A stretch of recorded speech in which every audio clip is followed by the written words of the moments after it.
अस्सलाम वालेकुम, मैं हूँ गुरुतुलैन आरिफ और आप देख रहे हैं programme no N R O. अब की बार नाजरीन, नूर मुकद्दम केस काफ़ी अरसे से चला आ रहा है और हम देखते हैं कि इसमें काफ़ी सारी पेशरफ्त आई हैं और अब इस्लामाबाद की सेशन अदालत ने नूर मुकद्दम कत्ल केस का ट्रायल मुकम्मल होने के बाद फैसला महफूज कर लिया है, जो कल सुनाया जाएगा। अब देखना यह है कि मुलजिम को क्या सज़ा होगी, या तो उसको फांसी होगी या फिर उम्र कैद की सज़ा मिलेगी, और हम आपको आज के प्रोग्राम में इस केस की मुकम्मल तफसीलात से आगाह करेंगे। नाज़रीन, मंगल को आखिरी समाअत के मौके पर इस्तगासा के वकील हसन अब्बास ने अपने हतमी दलाइल में कहा कि इस मुकदमे के मरकजी मुलजिम ज़ाहिर जाफ़र समेत दीगर 11 मुलजिमान के आपस में राब्तों के सबूत, डिजिटल वीडियो रिकॉर्डिंग और मुलजिमान के ज़ेर इस्तेमाल मोबाइल फ़ोन से की जाने वाली कॉलों के रिकॉर्ड से मिलते हैं। उन्होंने कहा, अगरचा नूर मुकद्दम के कत्ल का कोई चश्मदीद गवाह नहीं है, लेकिन जाए हादसा से मिलने वाले तमाम शवाहिद इस मुकदमे के मुलजिमान को मुजरिम साबित करने के लिए काफ़ी हैं। उन्होंने कहा कि ये तमाम मुलजिमान नूर मुकद्दम के कत्ल में बराबर के शरीक हैं, क्योंकि उन्होंने इस मुकदमे के मरकजी मुलजिम को बचाने की कोशिश की है। ना सिर्फ उसको बचाने की कोशिश की है, बल्कि ये जो हकाइक थे उनको भी छुपाया है और पुलिस को भी इस बारे में आगाह नहीं किया। इस मुकदमे के मरकजी मुलजिम ज़ाहिर जाफ़र पर कत्ल के अलावा रेप और अगवा की दफ़ात के तहत मुकदमा दर्ज है, जबकि मरकजी मुलजिम के वालिदैन पर आनत, मुजरिमाना और हकाइक को छुपाने के इल्ज़ामात हैं। ताज़ीरात पाकिस्तान के तहत कत्ल और रेप की सज़ा मौत है, जबकि अगवा की सज़ा उम्र कैद है। सरकारी वकील का कहना था कि इस मुकदमे के मरकजी मुलजिम ज़ाहिर जाफ़र ने नूर मुकद्दम को कत्ल करने के बाद वकवा के रोज़ यानी 20 जुलाई सन 2021 की शाम 7:30 बजे के करीब अपने वालिद ज़ाकिर जाफ़र को टेलीफोन करके इस वाक़े के बारे में बताया कि उसने नूर मुकद्दम को कत्ल कर दिया है। उन्होंने कहा कि इस कॉल के बाद शरीक मुलजिम ज़ाकिर जाफ़र ने थेरेपी सेंटर के मालिक को फ़ोन करके थेरेपी वर्क्स के मुलाजमीन को जाए हादसा पर पहुँचने की हिदायत की। हसन अब्बास का कहना था कि नूर मुकद्दम को कत्ल करने के बाद ज़ाकिर जाफ़र और उनकी अहलिया अस्मत आदम जी का शरीक मुलजिम ताहिर ज़हूर और घरेलू मुलाजमीन के साथ की जाने वाली कॉलों की रिकॉर्ड भी मौजूद है। उन्होंने कहा कि जब थेरेपी वर्क्स के मुलाजमीन जाए हादसा पर पहुंचे और उन्होंने मरकजी मुलजिम ज़ाहिर जाफ़र को पकड़ने की कोशिश की, तो मुलजिम ने थेरेपी वर्क्स के एक मुलाजिम अमजद पर चाकू से हमला कर दिया, जिससे वो ज़ख्मी हो गया। उन्होंने कहा कि ज़ख्मी अमजद को निजी अस्पताल में इलाज करवाने के लिए ले जाया गया, तो अस्पताल वालों का कहना था चूँकि ये पुलिस केस है, इसलिए उन्होंने अमजद का इलाज करने से मना कर दिया।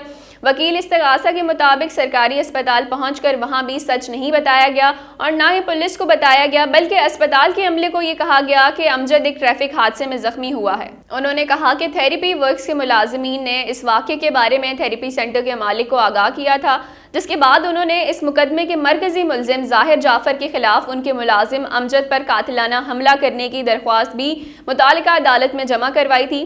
सरकारी वकील का कहना था कि वाक़े की रात 10:30 बजे के करीब मकतूला नूर मुकद्दम की लाश लाई गई, जिसका सर धड़ से अलग कर दिया गया था।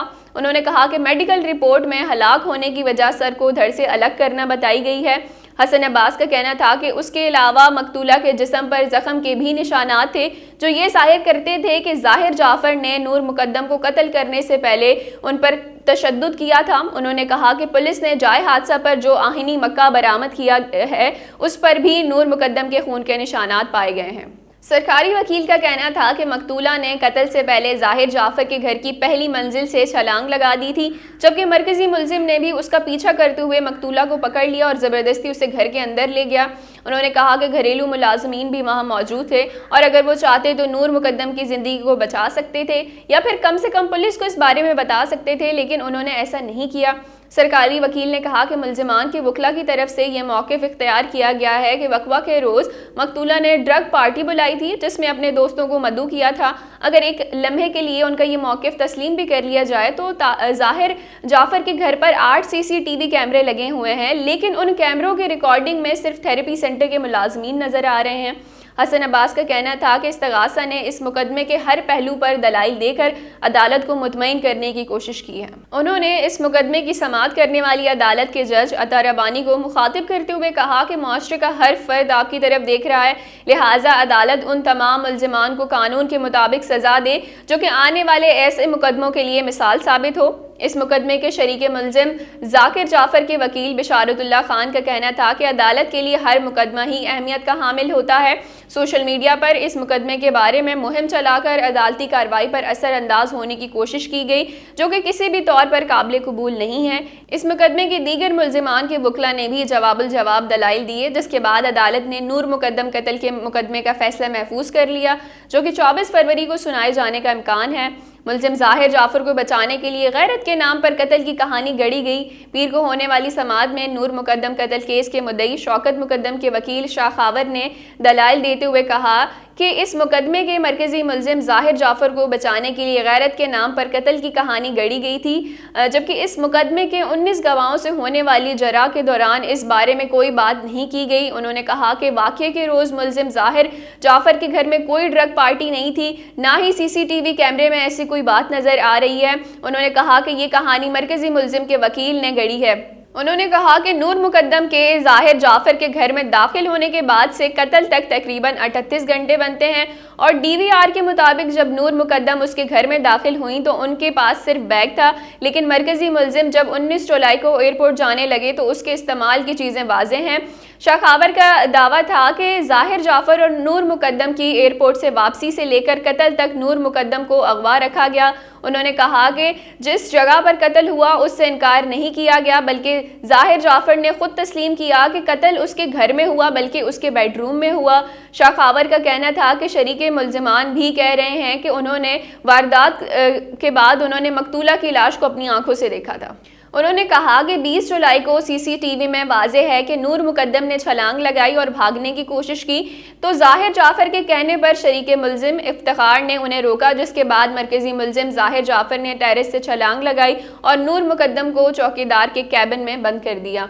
मुकदमे के मुद्दई के वकील का कहना था कि 2 शरीके मुलजिमान जान मोहम्मद और जमील ने मालूमात होने के बावजूद पुलिस को आगाह नहीं किया। उन्होंने कहा कि 20 जुलाई को मरकजी मुलजिम जाहिर जाफर को नामजद किया गया, जबकि 24 जुलाई 2021 को मरकजी मुलजिम ने ज़मनी बयान में कुछ एतराफ़ात किए थे, जिनके बाद उनके मौक्किल ने मरकजी मुलजिम के वालिदैन जाकिर जाफर और असमत आदमजी और दीगर मुलजिमान को नामजद किया।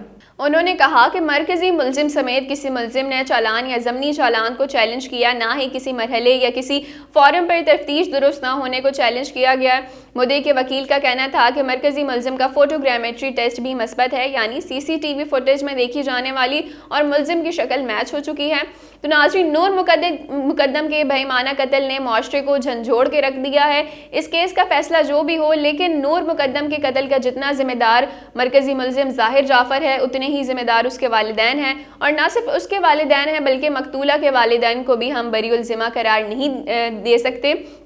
जाहिर सी बात है, जवान बेटी 3 दिन तक गायब है, लेकिन सिफारतकारी जैसी अहम जिम्मेदारी से रिटायर्ड शौकत मुकद्दम ने बेटी का कोई हाल अहवाल नहीं पूछा। बेटी से रब्ता न होने पर पुलिस को गुमशुदगी की इत्तला तक नहीं की। यकीनन दोनों ख़ानदानों में मरासिम थे, तो शौकत मुकद्दम जानते थे कि उनकी बेटी जाहिर जाफर के घर है। रब्ता ना होने पर वो खुद जाहिर के घर जा सकते थे और उसके वालिदैन को भी फ़ोन कर सकते थे, पुलिस को इत्तला कर सकते थे, लेकिन उन्होंने कुछ नहीं किया और फिर बेटी के कत्ल के बाद उन्हें पुलिस के जरिए इत्तला मिली। नाज़रीन, औलाद को पाल पोस कर जवान करना, उनको तालीम दिलवाना ही सिर्फ माँ बाप की जिम्मेदारी नहीं होती, बल्कि उन पर नज़र रखनी चाहिए। वो देखना चाहिए कि उनके बच्चे किस एक्टिविटी में इन्वॉल्व हैं, उन्हें अच्छे बुरे की तमीज़ सिखानी चाहिए, उन्हें गलत राह पर चलने से रोकना भी वालिदैन की जिम्मेदारी है। उम्मीद है कि ये वाक़या हमारे माशरे में मौजूद वालिदैन की आंखें खोलने के लिए काफ़ी है। आज के प्रोग्राम में इतना ही, फिर हाजिर होंगे नए प्रोग्राम के साथ। अल्लाह निगहबान।